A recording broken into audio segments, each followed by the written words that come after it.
This isn't a regular beach. It is also an airport, and this is only one of the craziest airports you're going to see in this video. Do you want to be in a mall and an airport at the same time? Singapore's airport grants your wish. Here you can enjoy a lush green sanctuary, a swimming pool with a jacuzzi, a movie theater and a sunflower garden. Geez, and we are covering only the top of the iceberg here. You might think this is it, right? Well no, this place was rated the best airport in the world for 8 years continuously. The only issue might be that you have to walk a long way across the 4 terminals. An airport where planes pass over a beach right before the runway. This is Princess Juliana Airport. You don't want to skip this part, as I have precisely 30 seconds to tell you everything about this airport. It is named after Queen Juliana of the Netherlands, who landed there in 1944, the year the airport opened. Planes only land from the beach side, as there is a mountain on the other side of the runway. Planes here, on their final approach, are flying over the beach at altitudes of less than 50 feet above ground level.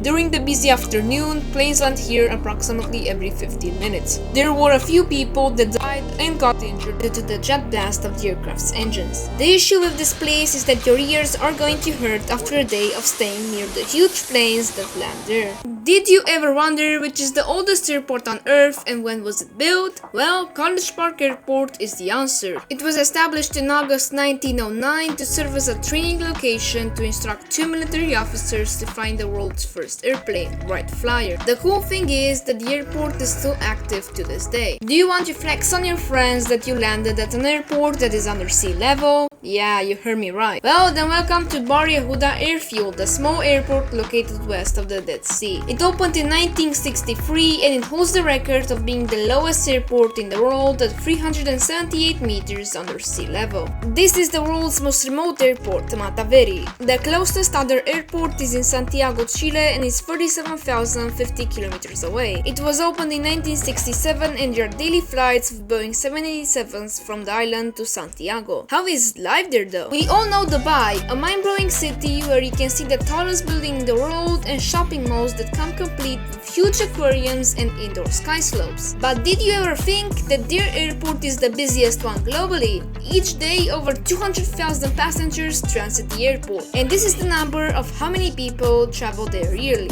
Wow. Yep, that is an airport. And it is also true that you need to make a steep turn right before the runway, making Para Airport one of the most dangerous airports on Earth. It's the only international airport in Bhutan and less than 25 pilots are certified to fly here. It is also mind-blowing that there's never been a crash in its 39 years of operation, especially when we look at this clip. How many more? 50, 40, okay. 30, 20.